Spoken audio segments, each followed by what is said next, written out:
सो chapter है हमारा electricity, current and electricity, और question number 22 according to my booklet. तो जो वर्कबुक है उसमें क्वेश्चन नंबर 22 है। पेज नंबर क्या है? Page number 20। तो क्वेश्चन आया हुआ है, PYQ है, CBSE 2014 में भी आया हुआ है और 2016 में भी आया हुआ है, और क्वेश्चन काफी इंपॉर्टेंट है। Define term mobility. मोबिलिटी क्या होती है? Of charge carrier in a conductor, उसके SI यूनिट देखेंगे।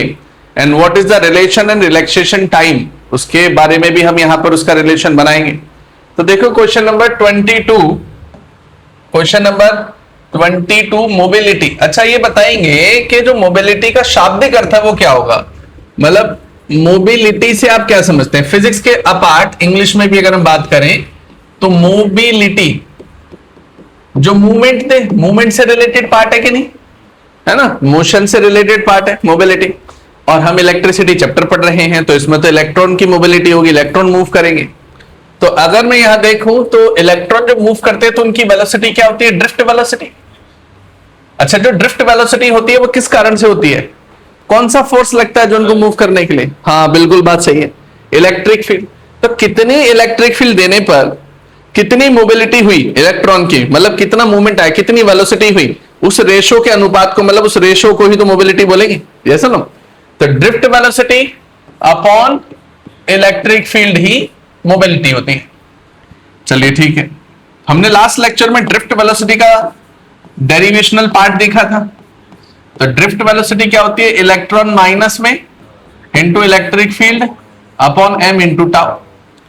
अगर मैं यहां पर सिर्फ मैग्नीट्यूड लूं, नेगेटिव साइन हटा दूं, तो इस पूरे पोर्शन को मैं यहां पे पटक सकता हूं कि नहीं? अच्छा, मोबिलिटी को म्यू से डिनोट कर सकते हैं हम लोग, म्यू, है ना? मोबिलिटी का सिंबॉलिक रिप्रेजेंटेशन हमारे लिए क्या है? Mu. So mu equal to drift velocity electron into electric field upon m into tau. Upon में क्या हो जाएगा? Electric field. अब देखना काटा पीटी करके, electron into electric field upon m into tau, तो ये क्या हो जाएगा? 1 अपॉन इलेक्ट्रिक फील्ड। अब आप यहां पर देखना, इस इलेक्ट्रिक फील्ड ने इस इलेक्ट्रिक फील्ड को मार दिया, तो म्यू आपके पास क्या आ गया? इलेक्ट्रॉन इंटू टाउ अपॉन में m। फॉर्मूला बन गया कि नहीं? सो यही जो फॉर्मूला है इसी को हम क्या बोलते हैं? It is the relaxation time. Relation between tau क्या होता है? टाउ को बोलते हैं रिलैक्सेशन टाइम। तो it is the relation between relaxation time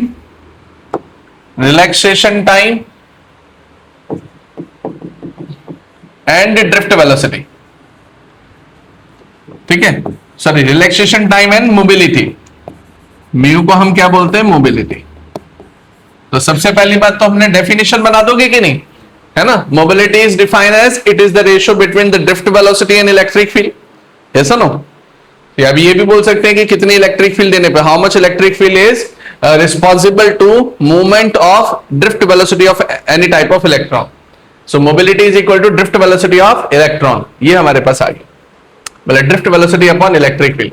अब मुझे बताओ SI यूनिट क्या लिख सकते हैं? SI यूनिट, हाँ, ड्रिफ्ट वेलोसिटी की SI यूनिट।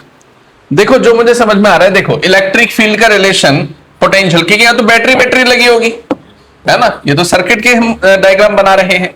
तो जो इलेक्ट्रिक फील्ड है वो V is equal to ED होती है। तो पोटेंशियल पर यूनिट डिस्टेंस ये इलेक्ट्रिक फील्ड होता है। तो वोल्ट की पावर 1 और मीटर की पावर -1, ये इलेक्ट्रिक फील्ड बन गई कि नहीं? ऊपर आप देखेंगे वेलोसिटी है मीटर पर सेकंड, तो मीटर की पावर 1 और सेकंड की पावर -1। नीचे वोल्ट की पावर 1 और मीटर की पावर -1, तो ये वोल्ट की पावर -1, मीटर की पावर 2 और सेकंड की पावर -1 आ गए SI यूनिट के नहीं? डायमेंशनल फॉर्मूला टाइप निकाल लिया। तो इसी के साथ ही ये पहला क्वेश्चन हमारा खत्म होता है। आप नोट डाउन करना चाहते हैं तो नोट डाउन करिए, फिर आगे बढ़ते हैं।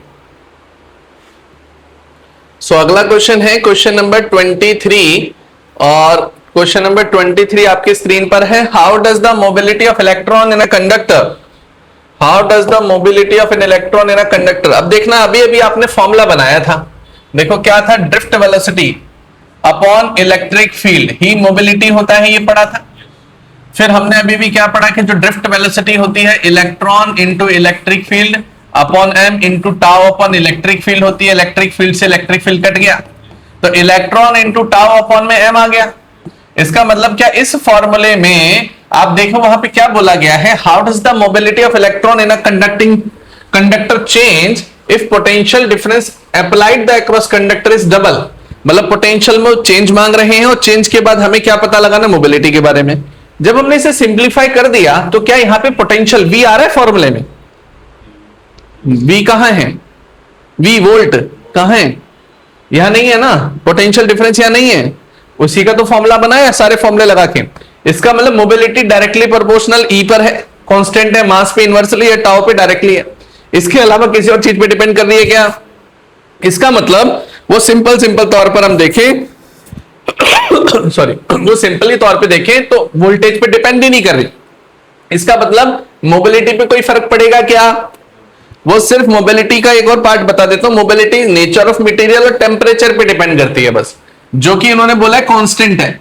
तो हमारी मोबिलिटी यहां पर क्या रहने वाली है, कांस्टेंट। तो हम एक शॉर्ट नोट भी बना सकते हैं, it's depends only on nature of material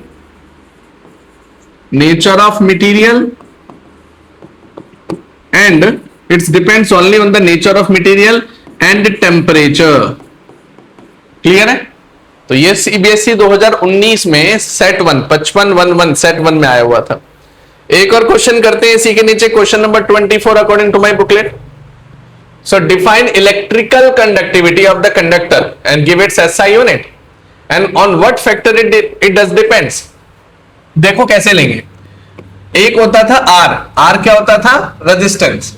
एक होता था G को हम क्या बोलते हैं, कंडक्टेंस, है ना, ओम्स लॉ में पढ़ा था ना, कंडक्टेंस, और ये होता था रेजिस्टेंस। ये दो चीजें हम पढ़ चुके हैं। अब यहां पर हम इनकी प्रॉपर्टीज के बारे में बात करते हैं। रेजिस्टेंस की प्रॉपर्टी होती थी रजिस्टिविटी, इसकी प्रॉपर्टी होती थी। जी की प्रॉपर्टी होती थी कंडक्टिविटी को सिग्मा बोलते थे, रजिस्टिविटी को हम रो बोलते थे, है ना। अब आगे आते हैं इसी में, रेजिस्टेंस रेजिस्टेंस कंडक्टेंस का दुश्मन होता है। R is equal to 1/G, तो रो इज इक्वल टू 1/सिग्मा होगा। फिर हम और आगे आते हैं, है ना, पूरा फॉर्मूला रटने की जरूरत नहीं है, सिर्फ आपको पता होना चाहिए डेरिवेशंस क्या है। अब यहां पे मेरी बात समझना, I इज इक्वल टू नाई इंटू ड्रिफ्ट वेलोसिटी, ये हमने डेरिवेशन की थी। अगर मैं यहां पर I/A, एक और डेरिवेशन होती थी, एक तो ये होता था, दूसरा V is equal to IR होता था, यस और नो, ओम्स लॉ लगाते थे। हमें यहां पे किसको टारगेट करना है, एक तरीके से रेजिस्टेंस को, ताकि हम यहां पर रो तक पहुंचे, फिर सिग्मा तक पहुंचे। तो ये हो जाएगा V/I, ये बनेगा ना V/I। अब I को हम क्या लिख सकते हैं, ये NAE नाई इंटू ड्रिफ्ट वेलोसिटी लिख सकते हैं।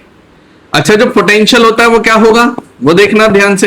पोटेंशियल को इलेक्ट्रिक फील्ड इंटू डिस्टेंस लिख सकते हैं, ऐसा ना। तो पोटेंशियल को लिखेंगे electric field into distance upon में यहां हो जाएगा NAE into minus electron into electric field upon M into tau, ये लिख सकते हैं कि नहीं। तो अब यहां पर देखना, यहां पर भी माइनस आता था, जो कि क्या हो जाता था, minus EdV is equal to minus EdR, यही आता था कि नहीं। सो नाउ यहां पर रेजिस्टेंस आ गया minus ED upon NAE minus electron into electric field into tau upon M। फिर यहां देखना, नेगेटिव से नेगेटिव काट सकते हैं कि नहीं। अब आपके पास आ गया electron electric field into distance, M ऊपर चला जाएगा, यहां आ जाएगा NAE square into electric field into tau, ये बनेगा। अच्छा, इलेक्ट्रिक फील्ड भी कट रही है, तो आप देखेंगे रेजिस्टेंस का एक फॉर्मूला होता था, रो टाइम्स ऑफ L/A, होता था कि नहीं। अब आप मुझे कंपेयर करके बता दो, रो निकाल लोगे, रो के बाद उसको उल्टा कर दोगे, करो जरा, पॉज लेते हैं, फिर मैं कराता हूं। तो देखेंगे यहां पर रेजिस्टेंस आपने निकाला, इलेक्ट्रिक फील्ड कट गई। अच्छा, जो डिस्टेंस है वो लेंथ होती है कि नहीं। तो अगर आप यहां पर देखें तो मैंने पूरी डेरिवेशन ही कर दी एक तरीके से, तो length into mass upon NAE square into tau. अब यहां पर मेरी बात ध्यान से समझना कि रेजिस्टेंस हमारा क्या होता था, रो टाइम्स ऑफ L/A, है ना, बस हो गया क्वेश्चन।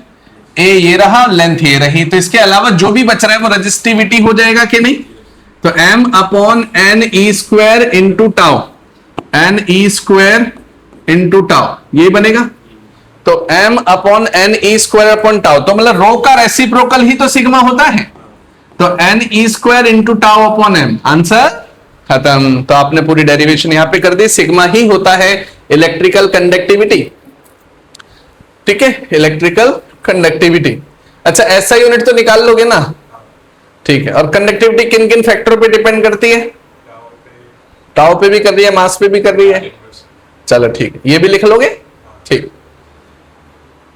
सो ये क्वेश्चन भी हमारा होता हुआ नजर आ रहा है और क्वेश्चन नंबर 24 कंप्लीट हो गया है। अब हम आगे वाले क्वेश्चन पर बढ़ रहे हैं। अगला क्वेश्चन है graph showing variation of current versus voltage, है ना, current versus voltage of gallium and arsenic. अच्छा सबसे पहली बात बताओ, गैलियम आर्सेनिक तो सेमीकंडक्टर होता है। अगर गैलियम आर्सेनिक मेरा सेमीकंडक्टर होता है तो अगर मैं यहां पर देखूं तो गैलियम आर्सेनिक सेमीकंडक्टर में तो ओम्स लॉ अप्लाई नहीं होता, ये तो छोटी क्लासेस में भी पढ़ा था। मतलब ग्राफ स्ट्रेट लाइन तो जाएगा नहीं, अगर ग्राफ स्ट्रेट लाइन नहीं जाएगा तो एक ग्राफ कैसा बनेगा, यहां से सीधा यहां ऐसा बनता है ना, कुछ इसी प्रकार बनता है ग्राफ, आप याद कर लेना। अगला क्वेश्चन इसी से रिलेटेड है, वहां ग्राफ सही बनाया भी हुआ है। तो गैलियम आर्सेनिक का ग्राफ होता है आईवी ग्राफ होता है, करंट इस डायरेक्शन में और वोल्टेज इस डायरेक्शन में ली जाती है, क्लियर है। तो आईवी ग्राफ आपका बन गया, इसे ड्रॉ कर लो, है ना। बेसिकली हमें करंट वर्सेस वोल्टेज, तो करंट इधर वोल्टेज इधर, ग्राफ हमारे सामने आ गया। फिर उसके बाद आगे चलते हैं, graph showing the variation of current versus voltage of gallium arsenic. देखो सेम ग्राफ आगे बना रखा है, तो हमें बताना नेगेटिव रेजिस्टेंस कहां होगा और ओम्स लॉ कहां होगा, है ना, ये बताना है। चलो एक बार इतना करो फिर आगे बढ़ते हैं।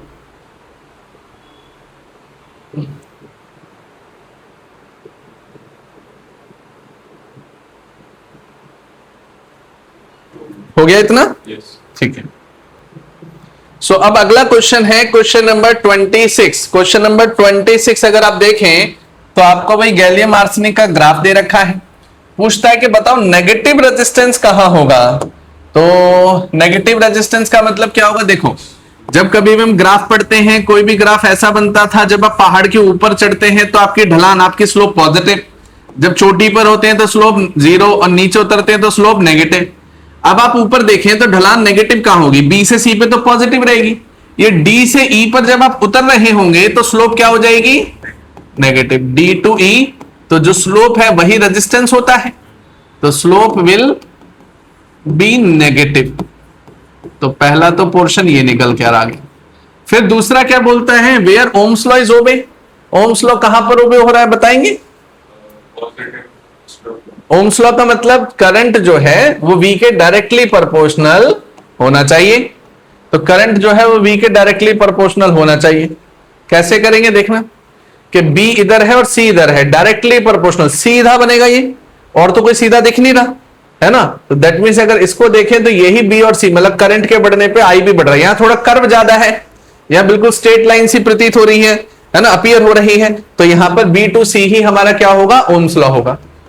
तो हम बोलेंगे B to C obey Ohm's law, obey Ohm's law, clear है। B to C obey Ohm's law. आगे बढ़े।